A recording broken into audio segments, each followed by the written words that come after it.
আসসালামু আলাইকুম মেধানগণ এবং দি রানা মেথডে সবাইকে স্বাগতম। আজকে আমরা দেখবো হচ্ছে মৌলের ধারণা ও রাসায়নিক গণনা অধ্যায়ের দ্বিতীয় ক্লাস। তাহলে দ্বিতীয় ক্লাস হচ্ছে আমরা শুরু করব হচ্ছে মোলার আয়তন দিয়ে। মোলার আয়তন, তাহলে আমরা প্রথমে জেনে নিই মোলার আয়তন কি।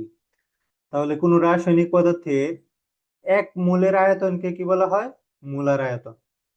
তাহলে কোন রাসায়নিক পদার্থের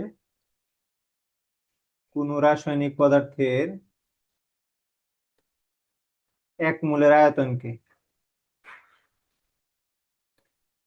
এক মোলের আয়তনকে কি বলা হয়? মোলার আয়তন। মোলার আয়তন বলা হয়। এখন আচ্ছা, বুঝলাম যে এক মোলের আয়তনকে কি বলা হয়? মোলার আয়তন বলা হয়। তাহলে আমরা যে বলতেছি এক মোলের আয়তনকে মোলার আয়তন বলা হয়, তাহলে ওই এক মোলের আয়তনটা কত? এই এক মোলের আয়তনটা হচ্ছে কত?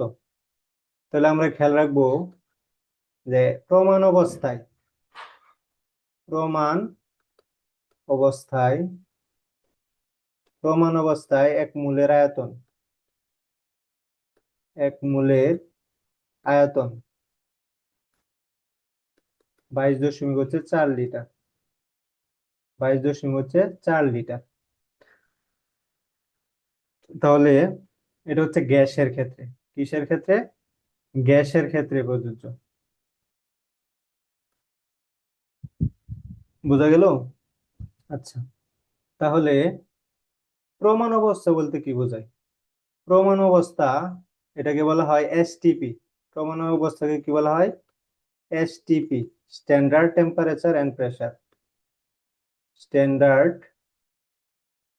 টেম্পারেচার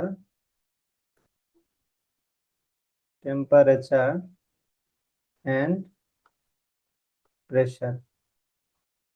প্রমাণ তাপমাত্রা হচ্ছে চাপ। তাহলে এই ক্ষেত্রে তাপমাত্রা হচ্ছে 0 সেন্টিগ্রেড। কত? 0 সেন্টিগ্রেড। আর 0 সেন্টিগ্রেড সমান সমান কত? 273 কেলভিন। 273 কেলভিন। আর চাপ, চাপ হচ্ছে 1 এটমসফিয়ারিক। ঠিক আছে। আর এটাকে হচ্ছে প্যাসকেল হচ্ছে 101325 প্যাসকেল। মোবাইল ডিজিটের মতো হচ্ছে, মনে রাখবো। আর এটাকে যদি হচ্ছে কিলো প্যাসকেলে নেই, তাহলে 1000 দ্বারা ভাগ, তাহলে 0.3 গড় বামে, তাহলে 101.325 কিলো প্যাসকেল। আচ্ছা, তাহলে প্রমাণ অবস্থায় তাপমাত্রা কত, চাপ কত, এটা আমরা জানলাম। আবার আরো কিছু আছে, এনটিপি। এনটিপি এটা হচ্ছে নর্মাল টেম্পারেচার এন্ড প্রেসার, স্বাভাবিক তাপমাত্রা ও চাপ। ওই ক্ষেত্রে তাপমাত্রা হচ্ছে 20 সেন্টিগ্রেড। 20 সেন্টিগ্রেড, তাহলে কেলভিনে কত আসবে? 293। 293 হচ্ছে কেলভিন, 293 কেলভিন। আর এক্ষেত্রে প্রেসার সেম, 101325 প্যাসকেল, তাই না? তারপরে আছে হচ্ছে এসএটিপি। এটা হচ্ছে standard ambient temperature and pressure. ঠিক আছে, যেটাকে বলা হয় কি বলা হয়? প্রমাণ পারিপার্শ্বিক তাপমাত্রা ও চাপ। এটাকে হচ্ছে কক্ষ তাপমাত্রা বলা হয়। তাহলে এই ক্ষেত্রে টেম্পারেচার হচ্ছে 25 সেন্টিগ্রেড।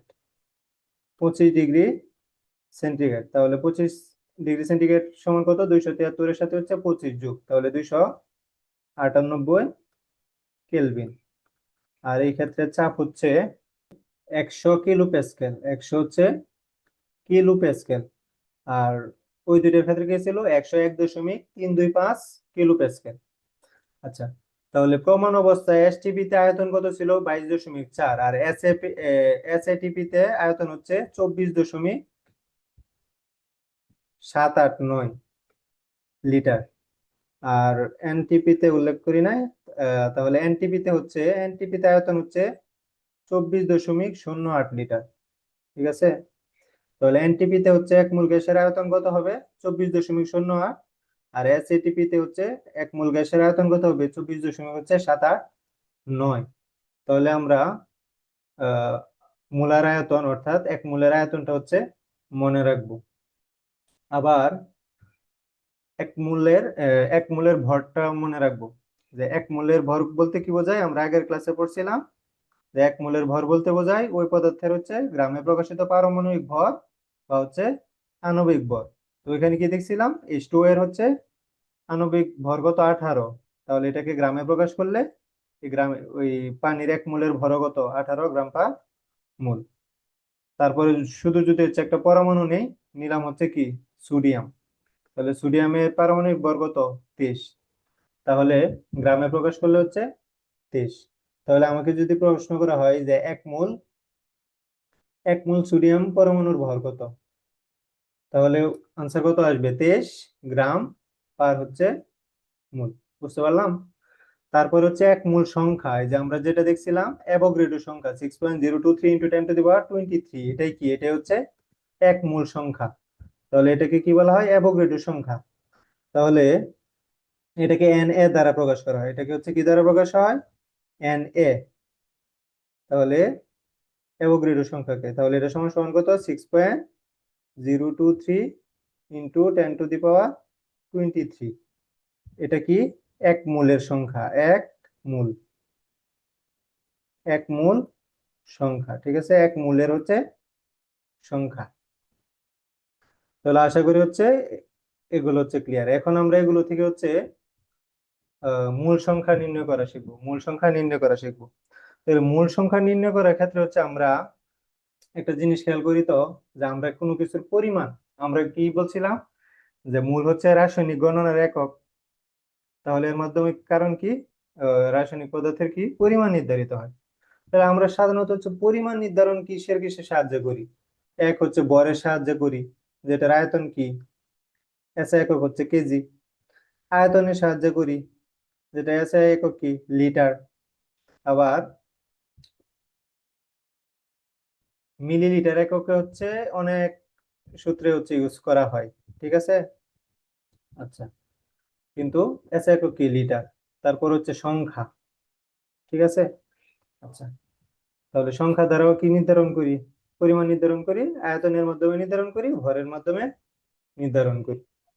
এখন তাহলে আমরা মূল সংখ্যাকে প্রকাশ করা হয় কি দ্বারা, মূল সংখ্যাকে প্রকাশ করা হয় হচ্ছে এন দ্বারা, মূল সংখ্যাকে হচ্ছে প্রকাশ করা হয় এন দ্বারা। তাহলে এখন যদি হচ্ছে আমরা, তাহলে এন সমান সমান কি হতে পারে। আচ্ছা, আমরা দেখি তো, আমাকে বলা হইলো যে আমার কাছে হচ্ছে 20টি কমলা আছে, আমার কাছে কি আছে 20টি কমলা। তাহলে আমার কাছে কয় হালি কমলা আছে, কয় হালি। তাহলে তখন আমরা কি করব, 20কে হচ্ছে 4 দ্বারা ভাগ করব, সমান সমান হচ্ছে 5 হালি, তাই না, সমান সমান হচ্ছে 5 হালি। তাহলে এই যে আমি যে 4 দ্বারা ভাগ করলাম, এই চারটা কি হালিকে রিপ্রেজেন্ট করে না, এক হালিকে রিপ্রেজেন্ট করে না। আচ্ছা, তাহলে আমি যেহেতু হচ্ছে 20টি কমলাকে হচ্ছে হালিতে রূপান্তর করছি, হালিতে প্রকাশ করছি, তখন কি করছি এক হালির পরিমাণ দ্বারা হচ্ছে ভাগ করছি। এখন আমি যদি হচ্ছে কোন রাসায়নিক পদার্থের মূল বের করতে চাই, তাহলে আমাকে কি করতে হবে, ওই রাসায়নিক পদার্থের পরিমাণকে এক মোলের পরিমাণ দ্বারা ভাগ করতে হবে।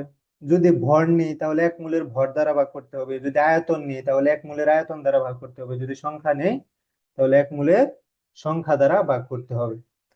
তাহলে আমরা কি বলতে পারি যে মূল সংখ্যা এন সমান সমান, যদি ভর নেই প্রদত্ত ভর, আশা করি এখন বলার কোনো অবকাশ নেই, সরাসরি হচ্ছে মাথা গেঁথে থাকবে। প্রদত্ত ভর বাই হচ্ছে এক মোলের ভর, বা হচ্ছে এক মোলের ভরকে কি বলা হয় মোলার ভর, এজন্য হচ্ছে মোলার ভর মোলার আয়তন এগুলো পড়ায় নিছি। অথবা আমরা কি বলতে পারি, যদি হচ্ছে প্রদত্ত ভর না নিয়ে কি নেই আহ আয়তন নেই, তাহলে হচ্ছে প্রদত্ত আয়তন বাই হচ্ছে মোলার আয়তন।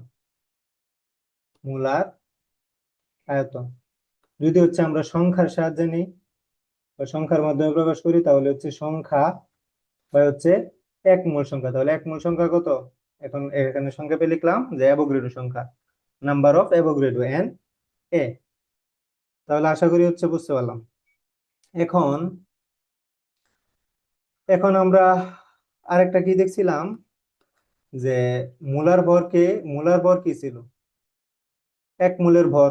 তাহলে এক মূলের ভর সমান কি ছিল আবার? কোন পদার্থের আণবিক ভরকে গ্রামে প্রকাশিত আণবিক ভর অথবা হচ্ছে পারমাণবিক ভর। তাহলে বা এন সমান সমান আমরা এখানে কি লিখতে পারি, যে প্রদত্ত ভর। তাহলে প্রদত্ত ভরকে যদি হচ্ছে ডাব্লিউ দ্বারা প্রকাশ করি, তাহলে আণবিক ভরকে কি দ্বারা প্রকাশ করা হয়? এম দ্বারা, তাই না? আচ্ছা, আবার আয়তনকে কি দ্বারা প্রকাশ করা হয়? বি দ্বারা। আর মূলার আয়তন আমরা হচ্ছে কোনো কিছু বলা না থাকলে আমরা ধরে নিব হচ্ছে প্রমাণ তাপমাত্রা ও চাপ। তাহলে প্রমাণ তাপমাত্রা ও চাপে এক মূলের আয়তনই তো মূলার আয়তন, আর এক মূলের আয়তন সমান সমান হচ্ছে 22.4 লিটার, তাই না? আচ্ছা, আবার যদি আসি যে সংখ্যা, তাহলে সংখ্যাকে নাম্বার এন বাই হচ্ছে এক মূলের সংখ্যা বা নাম্বার অফ অ্যাভোগাড্রো, এটা সমান কি ছিল? এন এ বা হচ্ছে 6.023 ইন্টু 10⁻23। তাহলে আমরা এখান থেকে এন এর কয়টা সূত্র পাইলাম? তিনটা। একটা হচ্ছে এন ইকুয়াল ডাব্লিউ বাই এম, আবার কি লিখতে পারি? এন ইকুয়াল হচ্ছে ভি বাই 22.4, আবার এন ইকুয়াল হচ্ছে n by number of Avogadro. তাহলে কয়টা সূত্র পাইলাম? তিনটা। একটা হচ্ছে এন ইকুয়াল হচ্ছে ডাব্লিউ বাই এম, আবার এন ইকুয়াল ভি বাই 22.4, আবার n equal number of Avogadro, তাই না? আচ্ছা, তাহলে এটা হচ্ছে মূল, এটাও এন মূল সংখ্যা, এটা হচ্ছে মূল সংখ্যা। তাহলে আমরা এই দুইটাকে হচ্ছে সমান লিখতে পারি না? এই দুইটাকে হচ্ছে সমান লিখতে পারি না? তাহলে এখান থেকে কি লিখতে পারি, যে ডাব্লিউ বাই এম সমান সমান বি বাই 22.4। আচ্ছা, আবার এটাও এন এটাও এন, তাহলে আমরা আবার এই দুইটাকে সমান লিখতে পারি না? তাহলে এখান থেকে আরেকটা সূত্র কি লিখতে পারি, যে ডাব্লিউ বাই এম সমান সমান এন বাই এন এ বা হচ্ছে 6.023 ইন্টু 10⁻23, 6.023 ইন্টু 10⁻23, অথবা হচ্ছে এখানে এন এও লিখতে পারি। আবার কি লিখতে পারি, যে এটাও এন এটাও এন, তাহলে v by 22.4 equal n by n a লিখতে পারি। তাহলে বি বাই 22.4 সমান সমান হচ্ছে এন বাই, তাহলে এন এও লিখতে পারি অথবা 6.023 ইন্টু 10⁻23। তাহলে এই তিনটা হচ্ছে আবার কি জন্য বের করলাম? এই তিনটা বের করলাম হচ্ছে এই কারণে, আমার কাছে যদি হচ্ছে প্রশ্নে ভি দেওয়া থাকে, আমার কাছে যদি প্রশ্নে ভি দেওয়া থাকে এবং আয়তন দেওয়া থাকে এবং আণবিক ভর বা যৌগের কথা উল্লেখ থাকে, তখন আমি এখান থেকে কি বের করতে পারবো? ডাব্লিউ এর পরিমাণ বের করতে পারবো। আমার কাছে যদি হচ্ছে ডাব্লিউ বলা থাকে, আণবিক যৌগ বলা থাকে বা আণবিক ভর সরাসরি বলা থাকে, তাহলে এখান থেকে আমি কি বের করতে পারবো? নাম্বার বের করতে পারবো। অথবা পরিমাণ বলা আছে, নাম্বার বলা আছে, তাহলে আমি কি বের করতে পারবো? আণবিক ভর। অর্থাৎ এই তিনটা থেকে যে কোনো দুইটা তথ্য দেওয়া থাকলে আমরা কি করতে পারবো?